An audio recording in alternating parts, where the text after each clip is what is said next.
All right, what's happening, everybody? So I got an update for you. We're calling this guitar Blue. And the reason that we're going to call it Blue is because the owner of the guitar said that he wanted it to be blue. Didn't care what shade of blue, just blue. So we're calling it Blue for that reason, and because the more that I take apart on this guitar, the more that I can see that the manufacturer blew it. So we're calling it Blue. So I drilled out the old inlays, those horrible, whatever they were, flowery things. I drilled them out. I'm going to do dots because I don't want to do trapezoids because this is already pretty thin. It's still got a warp to it. I had it clamped flat for like 3 days and I took it out of the clamps and this is the shape it wants to be. And I want to reuse it because it is the original and I want to keep as much of the guitar original as I can, with the exception of the electronics because they're crap. So, in fact, yeah, I don't think there was hardly any electronics in it at all anyway. So, we're anything I put in there will be an upgrade. But we got those all drilled out. Check out the binding on this. See that right there? What is going on there? You can see that the fretboard has been sprayed with gloss. So this came out of the manufacturer like this. Shame on them.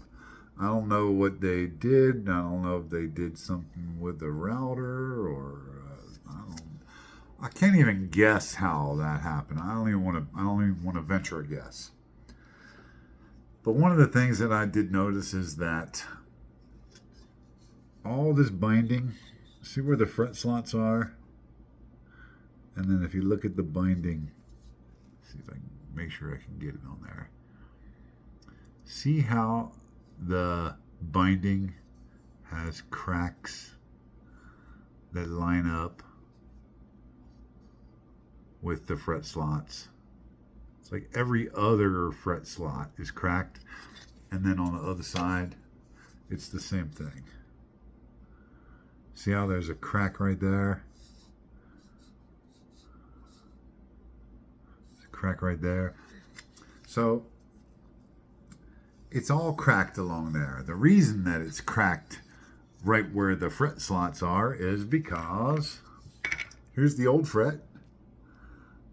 Took that out, and you see how they cut the tang back and they let the fret run past the binding? It's a good look, but they cut the tang exactly the width of the fret slot. I'm sure it looked great the day it came out of the factory, but, well, except for that. I'm sure the frets looked great the day it came out of the factory.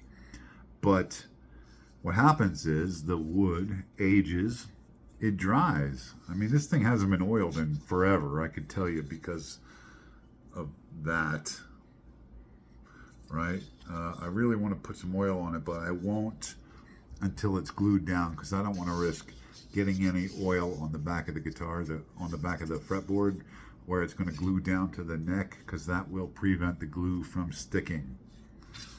But we're going to pull that off, and we are also going to cut our frets about a 64th of an inch shorter than the length of the fret slot to allow this board to continue to shrink without the frets popping out the end and breaking away the new binding. Now, binding doesn't come in a lot of colors. I might do white on this. It might look really good with a white binding if I do like a two-tone blue with a little bit of white mixed in it. And that white will make the binding pop on the body of the guitar. And it'll really highlight what's going on around the fretboard. I can do the same thing with the inlays, do a two-tone blue with maybe a little bit of white in it, just to, tie the binding together. If not, I'll do a blue binding. The problem with blue binding is that there's like 2 shades of it. And I don't want to be stuck in a certain range of blues on the body of the guitar because of what I can get for binding. So I think if I add a little bit of white, I think that'll solve the finish ideas that I have, that I want to go with.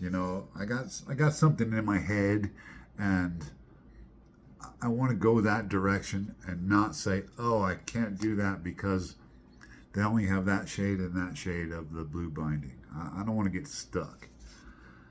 So I think we're going to do a white binding, I think.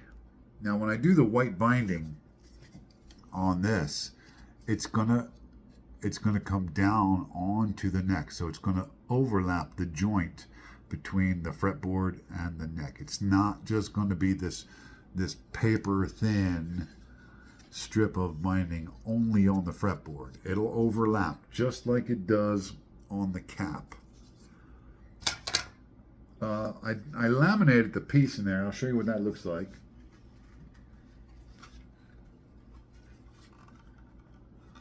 There's that piece of oak.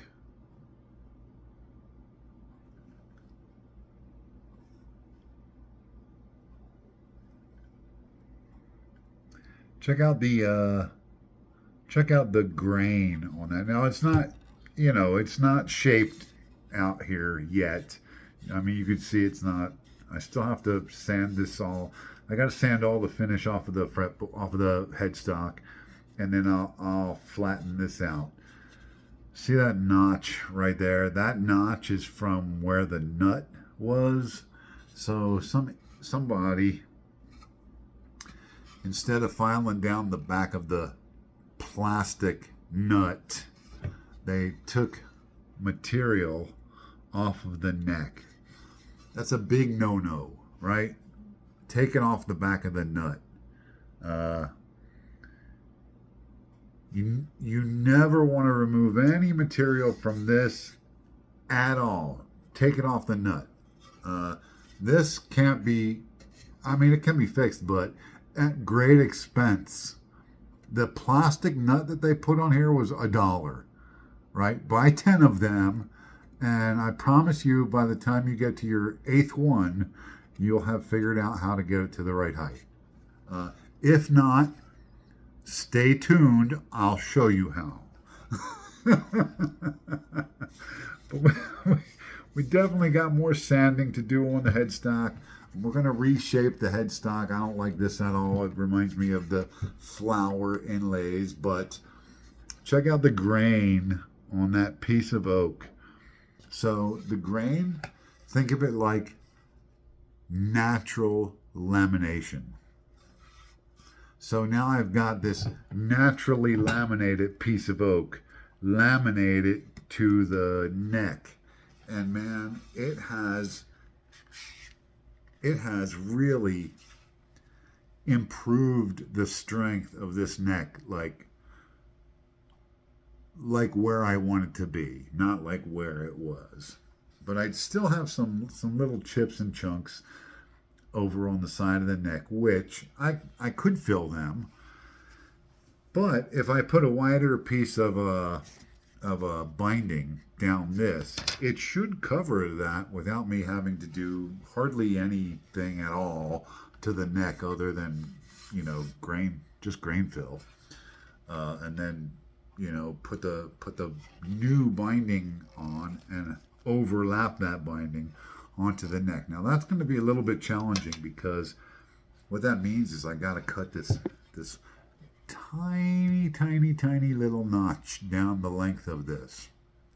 But I already, I've done that before, so I know how to do it. I'll do a video on that one too. If you guys are looking at trying to do something like that, there's an easy way and there's a less safe, way more difficult way. I'll show you the easy, safe way. But this is looking great. It feels nice and stiff and rigid. I'm very happy with how that lamination came out. Now I was able to go 3/4 of an inch wide on that piece. The truss rod notch was not, it was awful. So I had to go a little bit deeper than I really wanted to go, and I was really, really close to coming out the back of it. So, you know, I had to keep checking. I would just plunge my router down just a half a mil and go a little deeper and a little deeper and a little deeper until I got it, you know, as deep as I could, and still leave enough meat on here for me to feel confident that this is never going to crack or have any problems in this area here. So I wanted at least like 1/8 of an inch thick in this area right here between the old neck and the new laminated piece of wood. Now I do have to router the notch out of this piece of oak for the truss rod, which will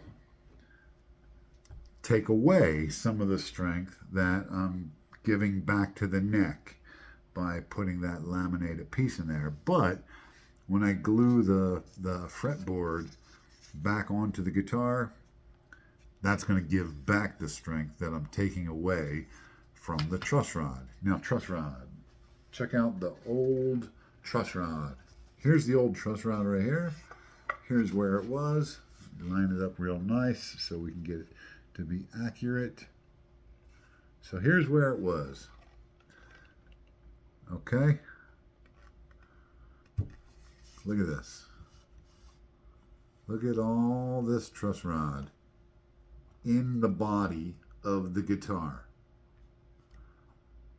What good is that doing? All right. So now you can see it, right? Actually, yeah, that was in the right place, because I can see the old nut notch there. Oh, that pisses me off every time I talk about it. All right. I just happen to have another truss rod here. Okay. What I've done is, you can see where the bar is in this truss rod. The bar goes from right here, right? That's where it's welded to the rod, and right here. See right here? Here's the rod on the bottom, here's the bar on the top, and those are welded together right there. Now, I have marked the center of this truss rod compared to this truss rod. It is nearly identical in every single way. And I also, except the weld on this one is a little higher up over here. The weld goes all the way because the rod is threaded, and it, you know, there's the threaded part over here that it screws in and out of. So I have also marked the center of this one. When you put these two together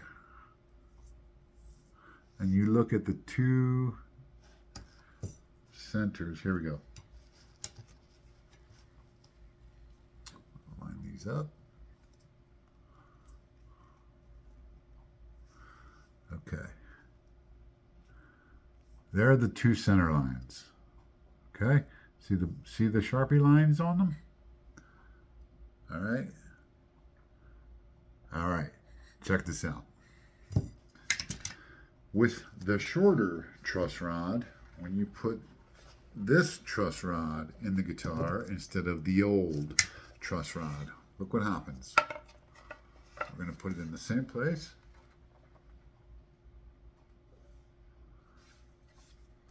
And we're going to put the mark facing out. Sorry. Okay.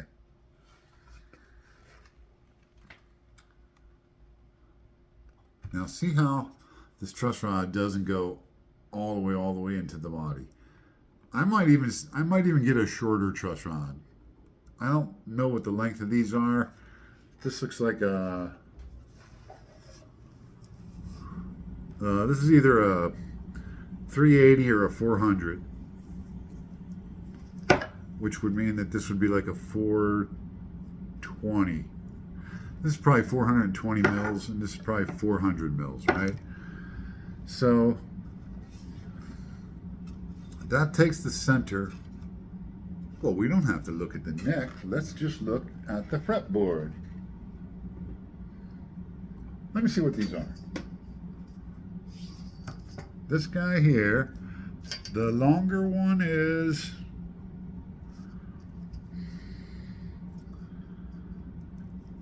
420 mils. What did I say it was? I forget what I said it was. And this guy here is, well, it's 400 to the nut, but it's on, oh, so it's 400 to the nut, but remember, we're only measuring to the bar. All this doesn't bend. So this is 380 mils, and this is 410 mils. Okay, that's 30 millimeters different, right? That's 1.5 centimeters. When you put the long truss rod in that neck, and you're gonna have a nut there, so we'll let it stick out another 1/4 inch, right? So that's about a 1/4 inch right there. So turn it so you guys can see the center of it. Okay, sticking out about a 1/4 inch right here. That's about a 1/4. There's the center. Okay. Oh, look at that. We're on the 9th. We're right dead smack on the 9th fret. Where do you want your relief on this fretboard? You want it 5 to 7. This is where you want your relief, not at 9. In order to get the relief that you want at 5 and 7, you have to raise your action at 9, because that's where the relief is going to go when you put this long truss rod in it. So to get the relief that you want here, you got to give it too much here, raising your action. Now, let's look at a shorter truss rod, not the shorter truss rod, just one step down, and look what happens. Okay, there's my 1/4 inch. There's my center line. Oh, look. That's the 7th fret. Right where you want your relief. If I go down one more, like another 20 centimeters, that might be too much. How much do I got?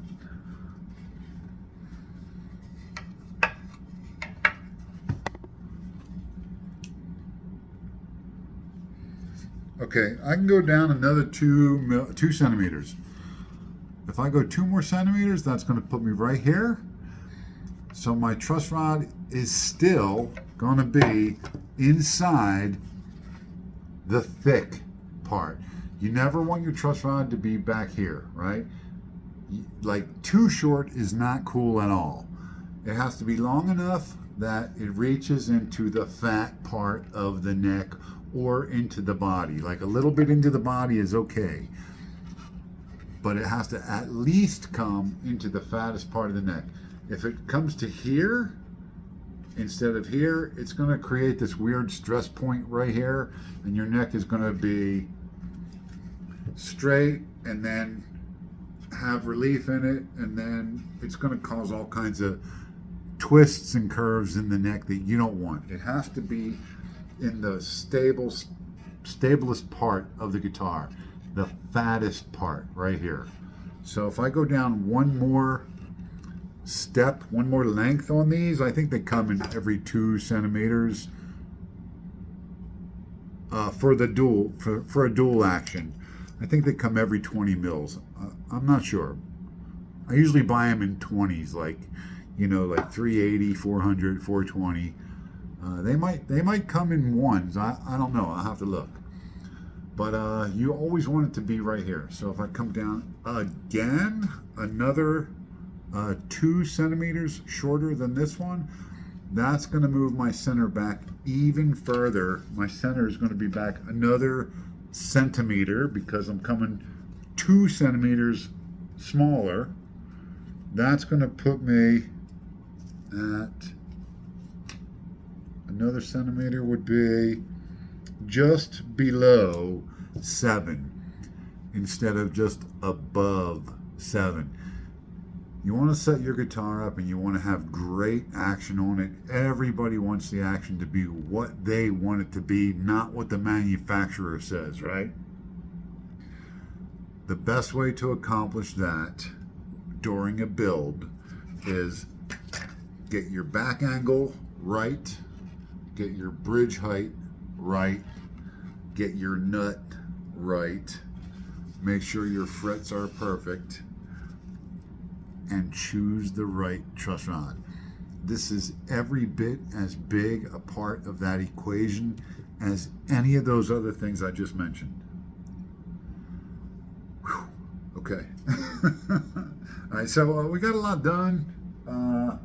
The next step, of course, will be to route this. And then I will put the correct length truss rod in. And then I will glue this back on with this junky binding on it, so that I have this edge right here protected. It's got nothing right now.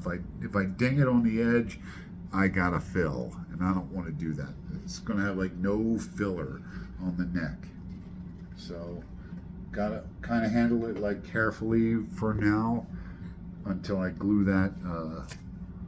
Until I glue this back on it. And don't forget, we're going to re-radius this because it's shaped like that. Not like that. So still got a long ways to go, but making good progress and making the corrections in all the places we need to make them. So that's all I got for this one, guys. Peace.